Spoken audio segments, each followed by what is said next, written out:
This section will cover the art of the game. This includes both the visual and auditory aspects. Let's start at the very beginning, the main menu. Now there are actually 3 menus for the game. One for the base game and one for each of the DLCs if they are installed. I actually quite like the DLC menus. They both have good music and good backgrounds. The base game, however, is kind of boring. It's basically Geralt sitting on the side of a cliff or something. The background is not as interesting as the other two, just rock and mountain. It's only a minor complaint, but the real issue is with the UI. In fact, the UI in the game is really bland as well. It's just boring rectangles for everything.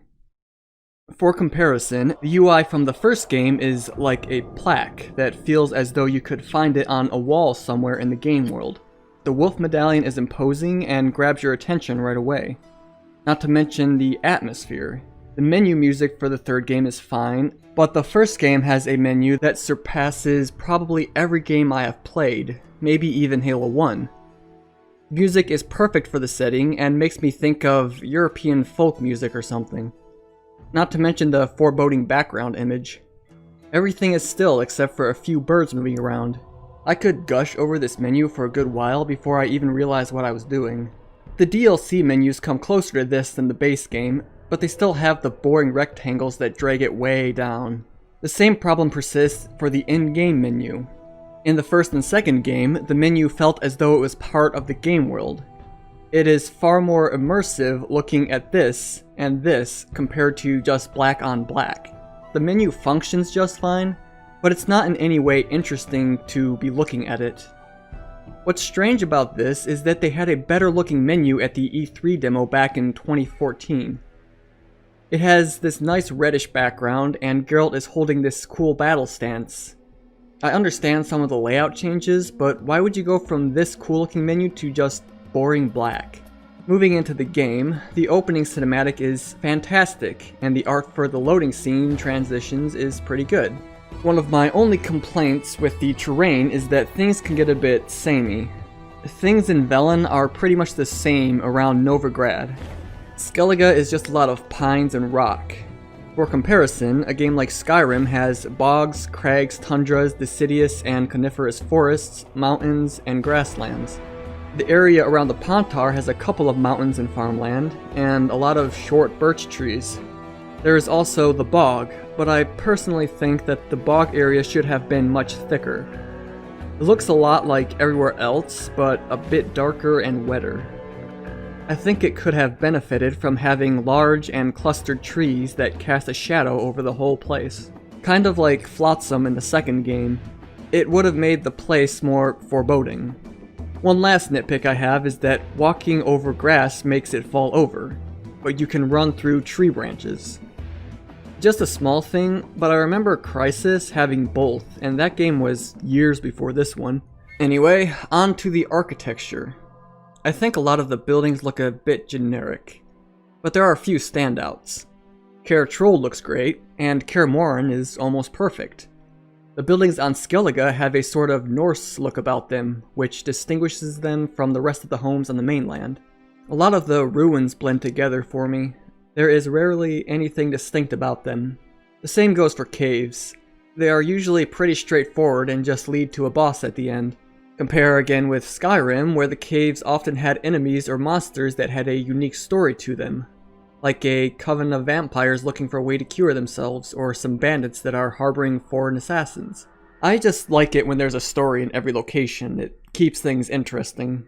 I also like the houses in the first game better. It has more to do with what was in them rather than the look. In the first game, it felt like everyone was nearly destitute. They barely had food or furniture, and farmers usually slept on the floor. In the third game, everyone looks to be well off, even though they are in the midst of a war. They have food and knickknacks lying around. I feel like these peasants are living high compared to the prior games. Aside from those small details, everything looks great. Cities, walls, windmills, lighthouses, castles are pretty good. Next up are the models and animations. The character models in this game look fantastic. You can tell almost any of the main cast at a distance. and they all have clean and smooth geometry. There is a problem with repeating models for side characters. It gets to the point where you could swear you've seen this Michael Cera looking motherfucker at least a dozen times. Adding only a few more models for side quests and stuff would have made a big difference. Another huge problem I have is with the characters from previous games. Every single character, without exception, de-ages throughout the games. In the first game, Triss looks like she's mid to late 40s. In the second game, she's around 30. And in this one, I don't know if she could even rent a car in America. Seriously, when she hugs Ciri at Kaer Morhen, I was like, am I banging Ciri's sister? This is also really obvious with Thaler. He goes from a grumpy old dude in the first game to a 30-something longtime friend. I know why they did this. It's because young and beautiful is more marketable. I personally prefer the models from the previous games. Everyone looks more in line with the setting. Dirty, dark, and worn. In the third game, you would think that everyone has a daily shower and uses conditioner with their shampoo. Anyway, on the animations. I am really impressed with the facial animations. You can tell quickly the emotions of a person just by watching how their mouth and eyes shift around, even when it doesn't make sense. The movement animations during conversations and cutscenes can be a bit awkward, however. A lot of the motions are just repeated over and over again. People shrug and nod their head the same ways in every conversation, and it looks kind of robotic sometimes. Overall, though, it looks fantastic all throughout the game. Oh yeah, I forgot to mention the sex scenes. They're shit. I remember reading a headline that was about all the many hours of sex scenes that are in this game. Truth be told, there are only a few minutes of sex scenes at most. The animations are repeated for every courtesan, prostitute, and romance option, with the one exception of Yennefer on the unicorn. You get the same ass and tit shot for each lay, and the scenes are over before even the most virile person can get to half-mast. I absolutely prefer the romance cards from the first game. Each one was unique, and getting most of them was a challenge in and of itself. I would even go so far as to say that they were more tasteful. Now for the sound. Outside of the blowing of the wind and the crackling of the forest, I never paid much attention to the sound effects. There is one scene where you first meet the Baron and he starts dancing with a servant lady. She drops her broom and it doesn't make any sound. That's the only complaint I have, and it may as well be nothing. Maybe the crowds could have been louder? The sound of your footsteps in mud, the craftsmen working on their bench. These sound great. Yeah, I pretty much have nothing. It all sounds pretty good. The voice acting is some of the best I have ever heard. I never once questioned how a line sounded. I never thought to myself that I was listening to a voice actor. The one problem I do have is Ciri. She sounds like an adult more so than Triss. She talks with such confidence that I never really felt like she was actually struggling. She doesn't strike me as a young girl. She has a lot of confidence in her actions, which kind of makes sense considering how well she succeeds when the odds are against her. But I think she could have benefited from having more of a vulnerable vocal pattern. Sounding more scared or confused would have triggered my protective instincts more effectively. I also have to say that the voice acting for the loading screens is fucking abysmal. On Hindersfell, Geralt and Yen learned that Ciri had returned to the Isles. She'd rejoined her friend, the masked mage. They had boarded a boat and sailed off in an unknown direction. The boat had returned, one passenger on board, a creature as mindless as it was hideous.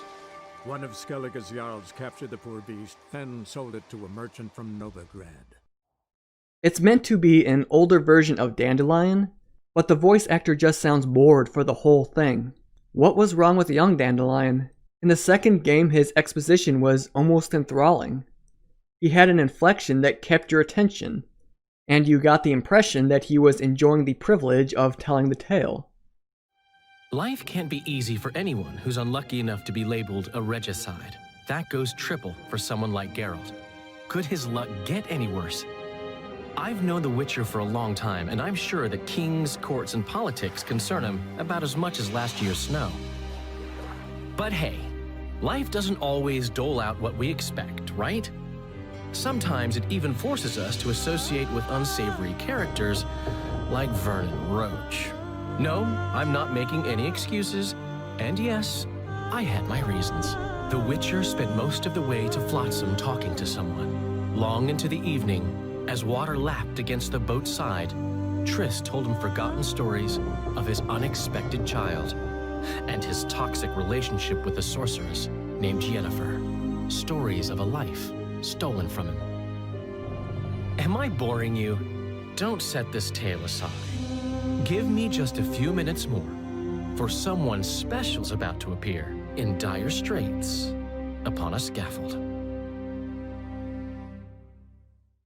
Old Dandelion sounds like he just woke up from a nap. He has a monotone delivery that makes me want to rub sandpaper on cement just to drown out his boringness. The music, it's pretty good. I prefer the Boatman track on Skellige for ambience, and the Silver for Monsters track for combat. I feel like a lot of the tracks are a bit samey, however. Like I am hearing the same song a bit too often. My gold standard for music variety is probably Halo 1. You have the war drums, the alien technology, the horror strings, the haunting vocals, the tragic piano. I guess if Geralt ever goes to space, they will add those things. I think that is everything. Really not much to complain about, honestly. Overall, it's just fantastic. But we haven't gotten to the gameplay now, have we?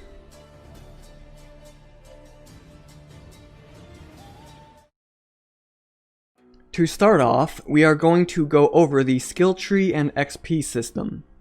The way this works is every time you kill an enemy or complete a quest, you get XP. The amount of XP you gain is based on your level relative to the level of the quest or monster. The higher your current level, the more XP you will need in order to level up. In truth, it's more like segments. Up to level 10, it's 2000 XP per level. At level 20, it's 3000 and so on, or something close to that anyway. Every level grants you 1 point that you can spend in one of 4 skill trees. Each tree consists of specialized perks that improve one of your active or passive skills. And each perk has between 2 to 5 stages, but I would say on average 5. In order to activate one of these perks, however, you need to equip them in your active perk slots bar on the side. You can only have a max number of 12 active perks at a time. Here is where the trouble begins. There are 20 perks in each tree, which means that there are 100 perks in total, each with multiple stages. And you can only use 12. What the fuck? But wait, it gets worse. In order to unlock the better perks, you need to unlock a set number of perks from that same tree. Which means that if you want the good stuff, you are going to have to fully commit to that specific tree. But that's okay, after all, there is no level cap. Oh. On top of that, it took me 2 playthroughs to even reach level 100. And my first playthrough ended around level 30. The second one was on New Game Plus, by the way. I imagine they did this to keep the players from getting too powerful or something, but there are much better ways of doing that. They could have lowered the effectiveness of the perks, or replaced low-level enemies with stronger enemies as your level increased. That is what the first game did, and it worked out just fine. When playing the game with these restrictions in place, it feels like an arbitrary box has been put around you by the game makers. In an open-world RPG. You have all this space and all these quests, but once you have 12 perks, you're basically done. You find the best combination and stick with it forever. Now, you can buy a respec potion at a set vendor, which costs 1,000 gold. I will get to the money later, but for now just know that 1,000 gold is by no means a small amount at early levels. Or possibly even later levels given the exchange rate. Anyway, because respecking costs so much, and because you will only ever be able to use 12 perks at a time, the only reason to try out other perks is for the novelty. You will always want to pick the most useful perks unless you are experimenting. This is why it is so baffling that they put in a level cap. If you were going to limit the number of usable perks to 12, then why did you bother stopping us at level 100? Give or take about 50 shrines.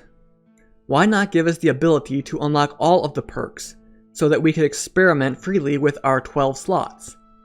We wouldn't need a respec potion if that were the case. Here is a better way to do it. Instead of having the perks be locked off until previous perks are chosen, increase the number of perk points per level, and have later tiers locked until a level requirement is reached.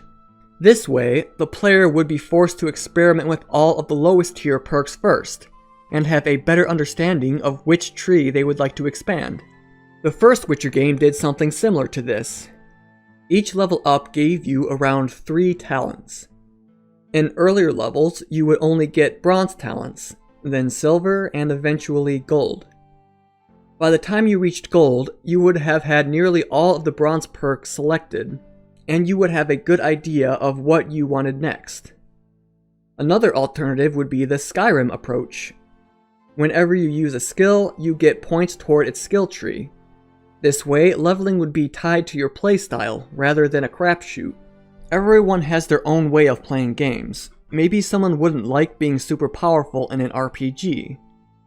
I would argue that having players set their own restrictions in a game is far better than constraining them by limiting options. But that's a whole other discussion that I might get into one day.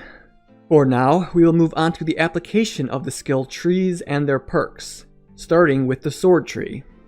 The first thing to know is that swordplay has a feature called adrenaline. Adrenaline increases as you land blows, and the more of it you have, the more damage you will inflict on enemies. Now that we know that, let's talk about heavy and fast attacks. These are your basic attacks, and are what you will be using in fights most of the time. Their perks are mostly an increase in damage and critical chance, with their respective special moves being the exception. The fast attack allows for quicker blows with lower damage, and the strong attack has a wind-up that leaves you exposed, but deals greater damage. The special move for fast attack is a flurry of blows that damages everyone around you, while the special heavy move has you charge a hit that does massive damage. Both of these special moves take stamina, which is also tied to your magic and sprint. Now for all of the problems with this system. First off, your fast attack is far more efficient than the heavy attack. The fast attack in this example is doing around 2700 damage per hit, while the heavy attack is doing about 4300. Because the fast attack is quicker, you can do about the same amount of damage, if not more, with less risk when you do the fast attack. I have both my sword technique perks fully selected here, and my adrenaline is currently full. On top of the damage, the special attack for the heavy technique is largely only useful when fighting a single stunned opponent. The damage is dependent on the amount of stamina used, and the windup leaves you open for too long to be consistently useful. The special for the fast attack, on the other hand, is useful against groups and single opponents. It is activated simply by holding the fast attack button, and nearly stuns everyone hit by it. For these reasons, I do not ever see the need to use the heavy attack. There is little if any advantage compared to the fast attack. Now, you could argue that the heavy attack is better against armor, but in my playthroughs I have found that a fast attack has never been significantly hampered by armored opponents, especially considering what you get in the defense perk tree. The defense perks are mostly just okay. You have arrow deflection, which is fun for screwing with archers, but I rarely encounter them, so it's not viable to keep it selected. There's a perk that reduces damage you take when dodging, which is useless considering the fact that sidestepping is a thing. Counterattack makes attacks against a well-timed block do more damage.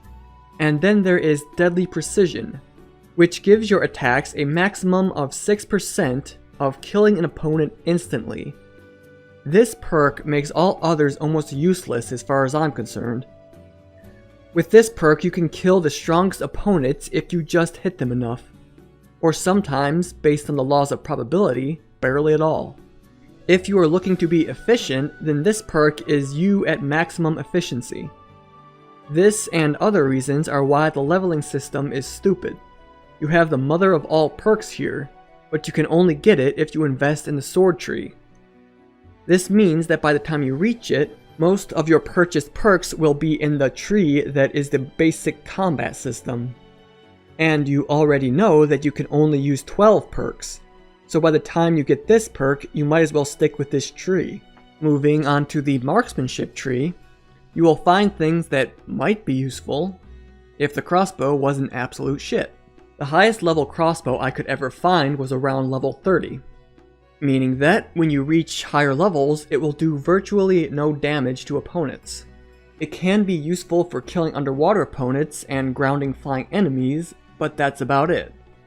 What I found particularly annoying about it is the fact that they have an achievement for killing 50 human enemies with a critical headshot. All this does is highlight to everyone the uselessness of the thing. You have to whittle down your enemy's health and hope that the bolt somehow lands in the right spot.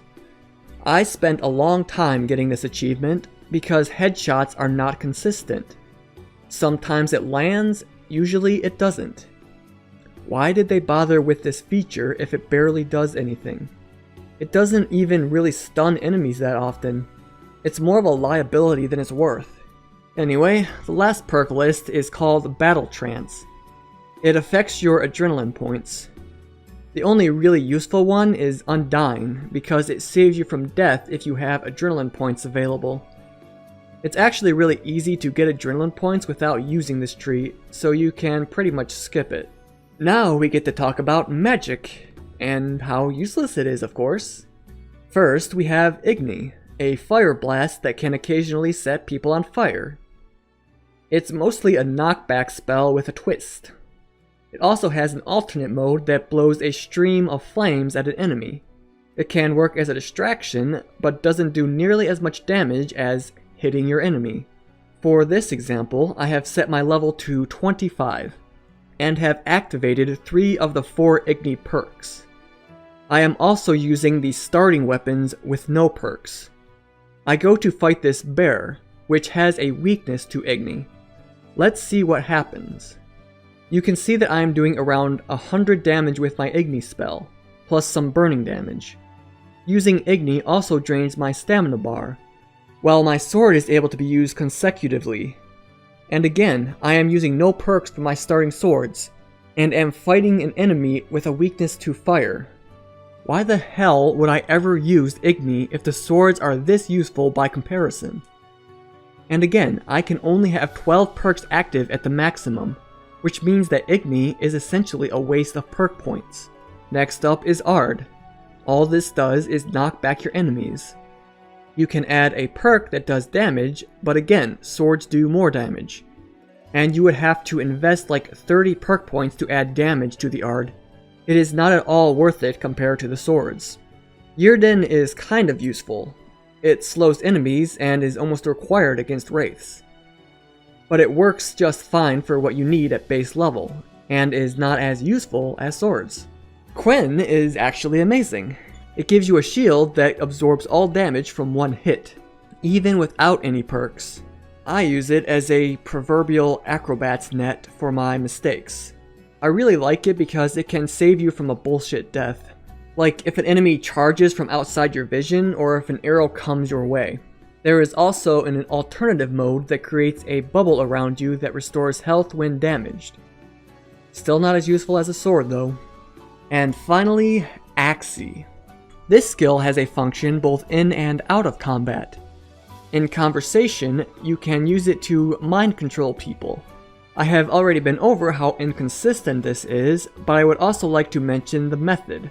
When Geralt hexes someone, he waves his hand and produces a triangle that hits the target in the face. The second game handled this much better.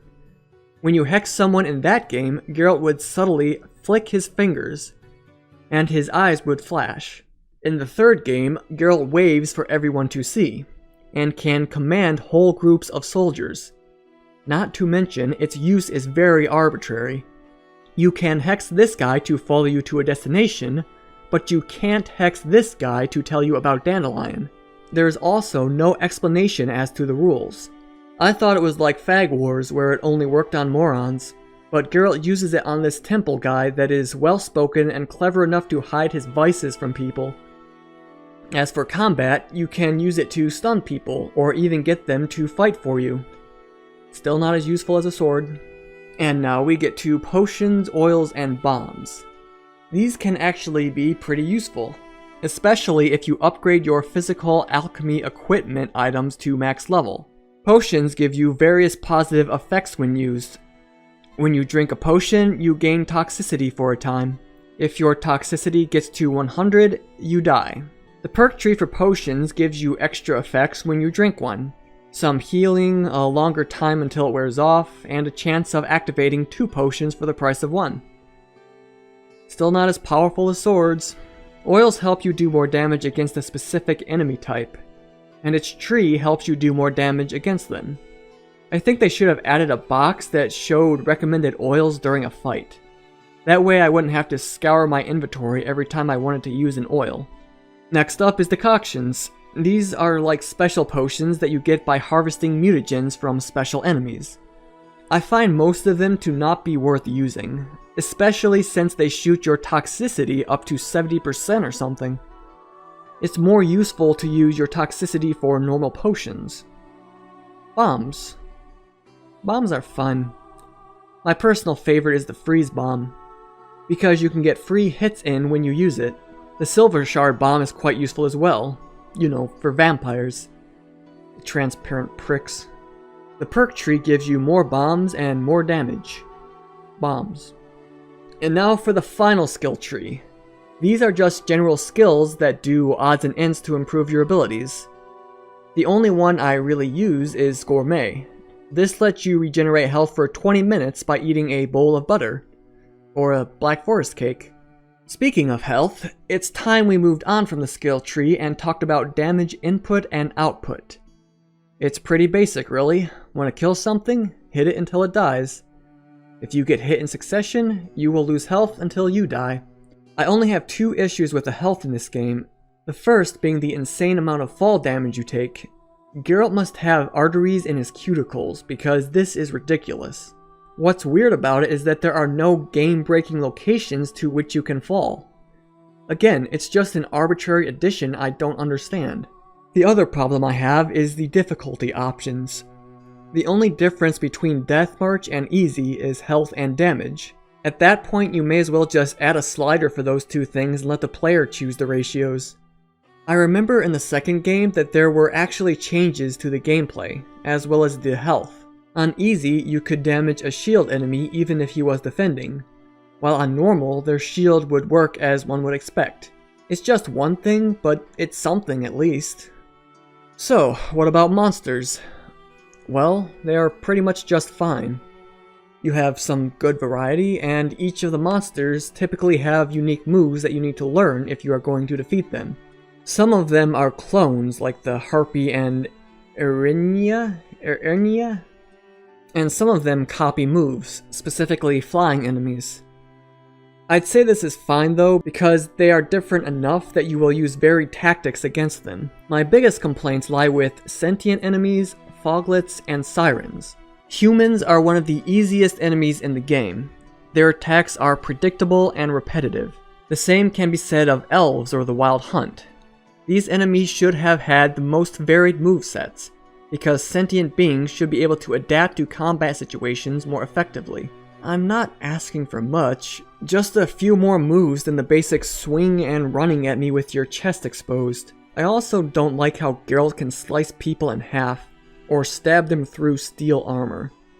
I'm fine with beheadings and defeatings, but please don't make armor look useless. As for the foglets, I just hate any enemies that turn invulnerable or invisible. It just prolongs the fight and forces me to wait for the fuckers to come out and die. It pisses me off in every game that has it. The sirens are more of a disappointment than anything else.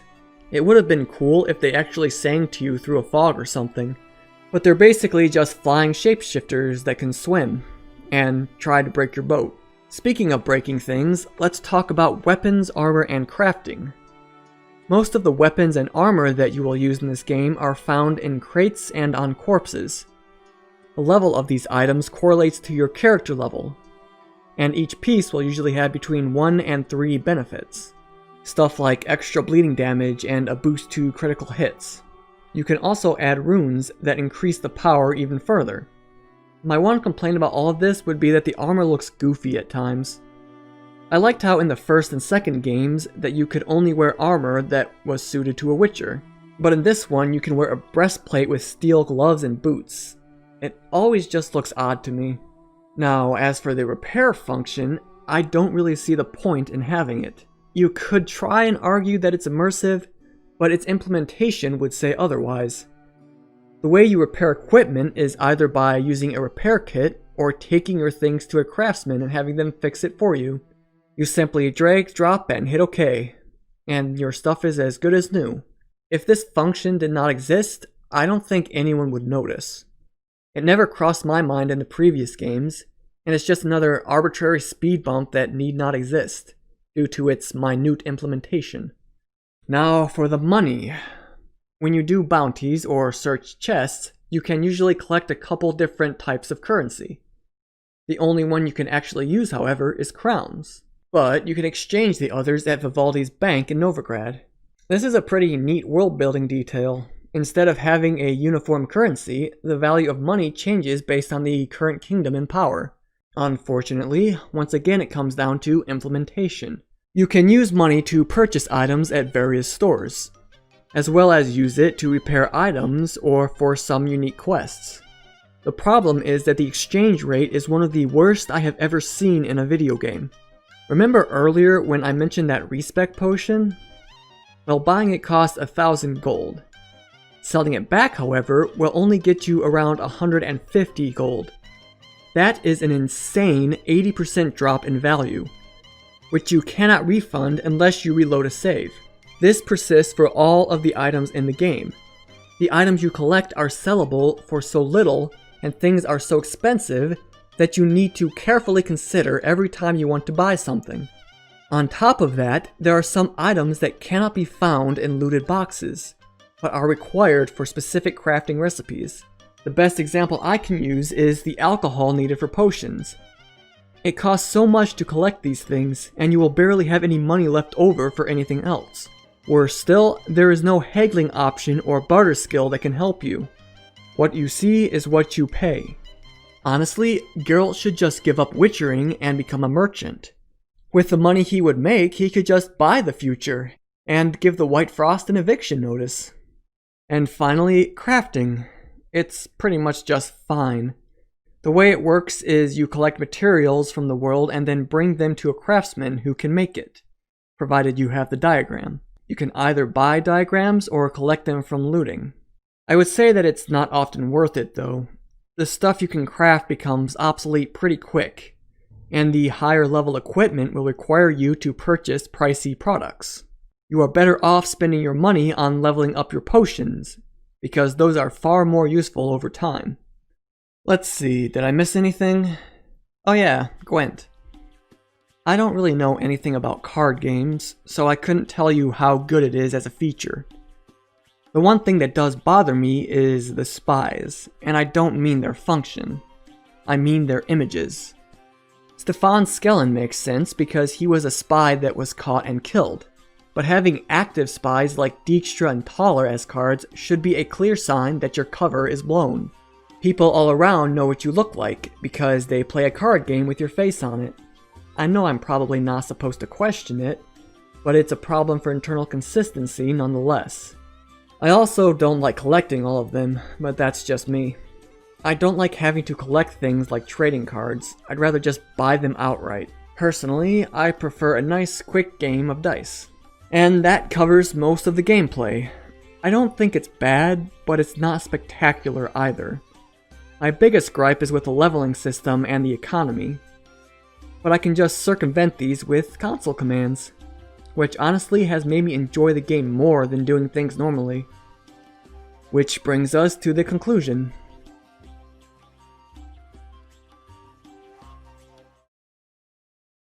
Overall, I think the game is just okay. There are a lot of good stories within the game, and there are parts of the main story that I really like.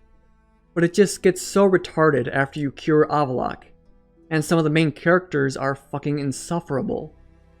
The game looks and sounds great. Most of my complaints in that department are personal preference stuff.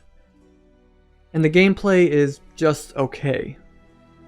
There are some good qualities here and there, and I can't say that I really hate any part of it, but most of it is just pretty basic stuff. Maybe that's part of why people think it's good. Ease of access. Anyway, I think the game is certainly above average, but it is not at all a masterpiece. And it's a long way from being the greatest of all time. I think that is part of why I made this video. Putting this game as the golden standard is actually lowering the bar for good video games. However, there is one last thing I need to mention. This game has 2 story DLCs, the Hearts of Stone and Blood and Wine. I played through both of these multiple times, and I am confident in saying that these are some of, if not the best DLCs in existence. The stories and characters for these editions are leagues ahead of the base game, to the point where some of them are my favorite characters in any video game. I don't know how we went from these shitheels to the peak of charm and depth, but I'm impressed. I would absolutely recommend you buy this game just because of the DLC. The claim that they are the size of a normal game is only a small exaggeration. There is a good amount of things to do and see. The Blood and Wine DLC in particular is where I prefer to spend most of my time in-game, as opposed to Novigrad or Skellige. It is such a beautiful landscape that I get more immersed here than any other location in the game. And on top of all of that, it will barely cost you anything.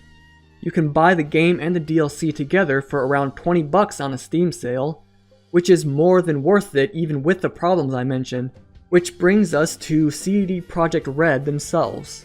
In a world where we have to endure the absolutely insufferable bullshit of EA, Ubisoft, and Bethesda, CD Projekt Red is like an oasis in a desert. The developers of the Witcher games seem like good people, intent on providing quality experiences, as opposed to gouging players with microcurrency. No paid mods, no loot boxes, and no skins. Excellent customer service and frequent sales that are tilted in the buyer's favor. CDPR is another reason I would recommend you buy this game. There has not been community support like this since the days of Bungie Halo, in my opinion. I hope that this continues for years to come. I have heard some disparaging news of turnover at CDPR, and I have no idea what is going on with Cyberpunk.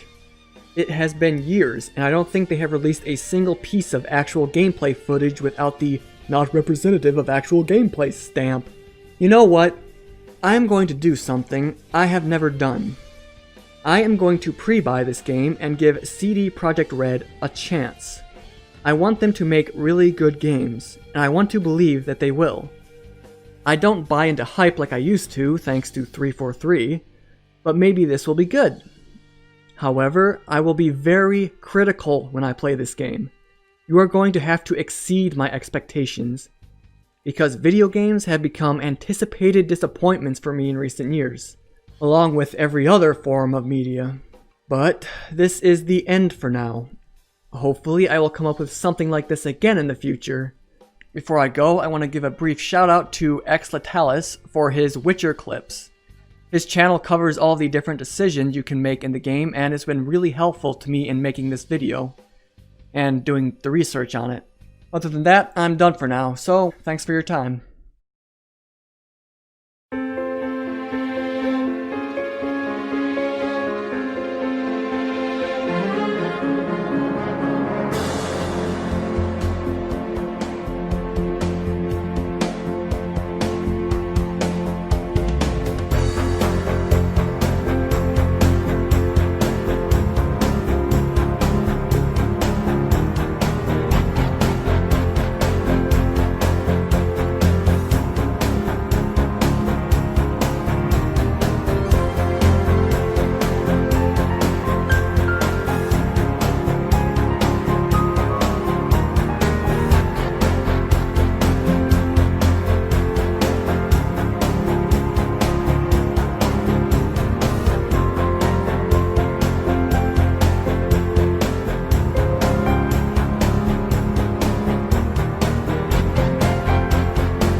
Geralt, I wanted to talk to you about the future.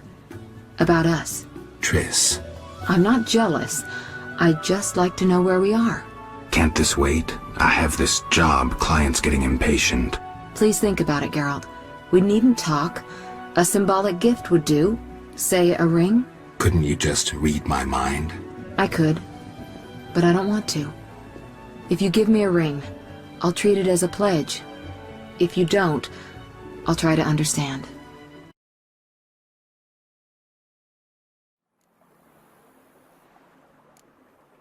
Liking Toussaint so far? The landscape's lovely and the towns are charming, no question about that. But But the southern sun plays havoc with my wardrobe. To be blunt, wear black down here and you're pretty damn hot. might need to think about changing your color palette. Off-white and pea green, for instance. And I'll wear scents distilled from turnips and daisies. I think I shall simply stay in the shade, and you'll bring me cool drinks at regular intervals. Bring you whatever you want.